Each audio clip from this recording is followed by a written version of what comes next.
Welcome to Headstones and Microphones, where we use AI to step into the past through a researched first-person simulation of history's most interesting people. I am your host, Calvin. While we've added some creative storytelling, our goal is to inspire your own study of these fascinating lives. Now, let's meet our guest. I am beyond excited for today's guest. He is the ultimate icon of cool, a man who redefined what it meant to be a leading man in Hollywood. For those who may somehow not know who you are, who are you? Hey there, Calvin. I'm James Dean. Most folks know me from the movies, maybe as Jim Stark or Cal Trask, but at heart, I was just a kid from Indiana who wanted to see if I could make people feel something through acting. It's an honor, James. Let's take it back to the very beginning. When and where were you born? I was born on February 8th, 1931, in a place called Marion, Indiana. It's right in the heart of the Midwest. And what was your given name at birth? My full name was James Byron Dean. Byron has a nice ring to it. Is there a story behind your birth name? My mother, Mildred, was the one who chose it. She was a very poetic, creative soul, and she named me after Lord Byron, the poet. She always encouraged that artistic side of me from the time I could walk. That explains a lot about your artistic depth. What was your hometown like growing up? Well, I moved around a bit. I spent my early years in Fairmont, Indiana, after a short stint in California.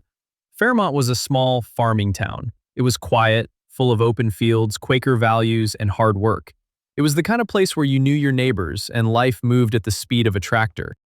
And what was your family life like? It was a bit of a roller coaster. I was incredibly close to my mother. We were like two peas in a pod. But when I was 9, she passed away, and my life changed overnight. My father sent me back to Indiana to live on my Aunt Hortense and Uncle Marcus's farm. They were wonderful people who raised me as their own, but that early loss definitely left a mark on me. I can only imagine. What kind of kid were you back then? I was a bit of a contradiction. I was shy and sensitive on one hand, but I was also an athlete. I played basketball and baseball, and I was even on the track team. I was always restless, always looking for a way to express all that energy I had bottled up inside. Did you have any big fears growing up? I think my biggest fear was being stagnant or misunderstood. In a small town, if you don't fit the mold, it can feel pretty lonely. I was afraid of just fading into the background without ever finding my voice. What did you dream of becoming as a child? I think I always knew I wanted to do something in the arts. My mother had me taking violin lessons and tap dancing when I was tiny.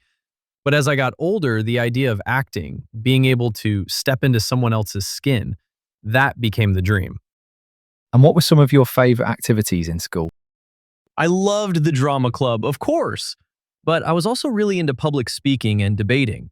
I actually won a few state contests for it. It was the first time I realized I could hold an audience's attention just by using my voice and my emotions. That's a powerful realization. What was your first job? Aside from chores on the farm, my first real job in the industry was actually a Pepsi Cola commercial. I was just a face in the crowd, singing and having a good time.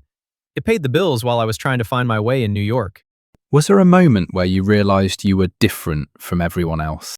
I think it was when I moved to New York to study at the Actors Studio. I realized that most people were content with acting from the outside in, but I wanted to feel everything from the inside out. I didn't want to just play a part, I wanted to be the part. What's a decision that changed everything for you but felt small at the time? Dropping out of UCLA to move to New York. At the time, it felt like I was just following a hunch. But looking back, if I hadn't gone to the Actors Studio and met people like Lee Strasberg, I don't think I ever would have found the tools to become the actor I wanted to be. That leap of faith really paid off. What was your biggest break? It had to be East of Eden. Elia Kazan took a chance on a relatively unknown kid for the role of Cal Trask. That movie changed my life overnight. Suddenly, I wasn't just a struggling actor. I was someone people were talking about. What were your biggest struggles before that success hit? Mostly just the uncertainty. Living in New York, sleeping on floors, not knowing where the next meal was coming from, and the rejection. You hear no 1,000 times before you hear that one yes that matters. Did you ever consider quitting? Never. There was a fire in me that wouldn't let me stop. Even when things were bleak, I knew that acting was the only thing that made me feel truly alive. Were there any specific daily habits or routines that you feel were essential to your success? I was always observing. I'd sit in bars or on park benches and just watch how people moved, how they spoke, how they reacted to things. I'd carry a sketchbook and draw, or I'd play my bongos to get into a rhythm. My routine was really just staying curious about the world. What job would you have had if fame never happened? I probably would have been a farmer or maybe a racing mechanic. I loved being hands-on with machines, and there's something very honest about working the land. Or maybe a sculptor. I loved working with clay. What was your life like right before the fame? It was gritty but exciting. I was doing bit parts in television dramas and theater. I was just another face in the New York crowd, wearing a heavy overcoat and dreaming of something bigger. How did your relationships change after the success of East of Eden? It got complicated. Suddenly, everyone wanted a piece of you. It's hard to know who likes you for you and who likes you because you're James Dean. I tended to pull back and keep my circle very small. Did that fame bring you happiness? It brought opportunity, which I loved. It meant I could race cars and pick the roles I wanted. But happiness? That's something you have to find inside, not on a movie screen. Fame can be pretty hollow if you aren't careful. What was the downside of becoming an icon? The lack of privacy. I just wanted to do my work and go home, or go to the track. But suddenly the press was everywhere, dissecting your life and making up stories. I felt like I was being watched constantly. What were some misconceptions people had about you? People thought I was this moody, brooding rebel all the time. Sure, I had my moments, but I also loved to laugh. I loved magic tricks, I loved music, and I could be pretty goofy when I was with people I trusted. What was your darkest moment? Losing my mother. Everything I did after that, in some way, was trying to fill that silence she left behind. What past regrets did you carry that you spoke about? I think I regretted not having more time to show people who I really was. I felt like I was just scratching the surface of what I could do as an actor and as a person. What's something people misunderstood about your life? That I was quote unquote difficult on set. I wasn't trying to be difficult. I was trying to be truthful. If a scene didn't feel right, I couldn't just fake it. I had to find the truth in it. And sometimes that process took time. Tell me about a time when everything went wrong and how you handled it. During the filming of Rebel Without a Cause, there were moments where the energy was so high and tense. I remember one scene where we were using real knives, the Chicky Run vibes, and things got a little too real. I just leaned into the adrenaline. I used the fear and the chaos to make the performance better. Did fame and fortune change your life in a big way? It changed what was in my garage. I could finally afford the Porsches I'd been dreaming of. But as a person, I tried to stay the same kid from Fairmont. I still preferred a pair of old jeans and a plain t-shirt to a tuxedo any day. What personal battles were you fighting privately? Just the constant battle with loneliness. Even in a room full of people, I often felt like an outsider looking in. Who had the biggest influence on your life? My mother, Mildred, for the short time I had her, and later my high school drama teacher, Adeline Null. She was the one who first told me I had talent and pushed me to pursue it. What was life like in your final years? It was a whirlwind. I had finished East of Eden, Rebel Without a Cause, and I was working on Giant. It felt like I was standing on the edge of the world, ready to take off. I was spending every spare second I had at the racetrack. What were you working on in your career right before you passed away? I had just finished my scenes for Giant, playing Jet Rink. It was a huge role that spanned decades of a character's life. I was really proud of that work. When and where did you pass away? It was September 30th, 1955, near Cholom, California. What happened that day? I was driving my Porsche 550 Spider, which I called Little Bastard, on my way to a race in Salinas. There was an accident with another car at an intersection. It happened so fast. It was a tragedy that shook the world. Let's lighten things up a bit. What's a random fact about you most people have never heard?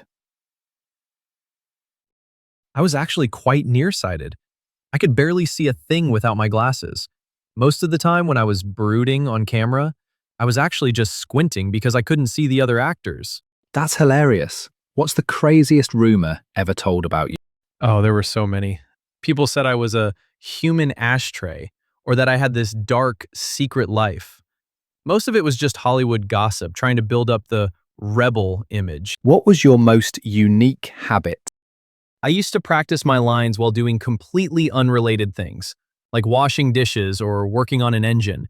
I thought it helped make the dialogue feel more natural and less like a performance. What was your favorite food? I loved a good steak and potatoes, simple, Midwestern food. But I also had a real weakness for pizza and coffee. I lived on coffee. Did you have a favorite restaurant? In Hollywood, I spent a lot of time at Villa Capri. It was a place where you could actually relax a bit.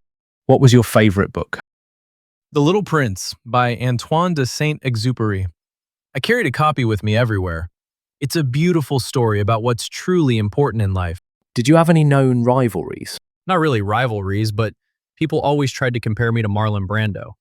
I admired him immensely, but I wanted to do my own thing. I didn't want to be the next anyone. I just wanted to be James Dean. Tell us a story nobody talks about. I once entered a motorcycle race in Indiana under a fake name because I didn't want anyone to give me special treatment. I just wanted to see if I could win on my own merits. I didn't win, but I had the time of my life. What's your funniest behind-the-scenes moment? During Giant, I used to pull little pranks on the cast. I remember once I decided to lasso a crew member while I was in character as Jet Rink just to see if I could do it. Everyone got a good laugh out of that. Did you prank anyone else? I do little things like hide people's scripts or make funny faces right before the camera started rolling to try and break my co-star's concentration. Anything to keep the energy light. What was the most outlandish purchase you made? Definitely the Porsche 550 Spider. It was a pure racing machine. People thought I was crazy for spending that kind of money on a car, but to me, it was art. What advice would you give people chasing success? Don't try to be anyone else. The world doesn't need another version of someone who already exists. Find what makes you unique. Lean into your own truth and don't be afraid to fail. Failure is just a lesson in disguise. That is incredible advice, James. Before we sign off, do you have any closing remarks about the interview or the stories you shared that you would like to share with the listeners? I just want to say thank you for remembering me not just as a poster on a wall, but as a person who really cared about his craft. Life is short, so make sure you're doing something that sets your soul on fire. Thanks for having me, Calvin. This was a real gas. Thank you so much, James. It was truly a legendary conversation. We covered everything from Lord Byron and the Indiana farm to the little bastard and the heights of Hollywood fame. It's been a blast getting to know the man behind the rebel. And that wraps up another conversation from Beyond the Grave. Thanks for joining us on the Headstones and Microphones podcast. Remember, legends may die, but their stories never do. Please help spread the word by sharing and following the pod.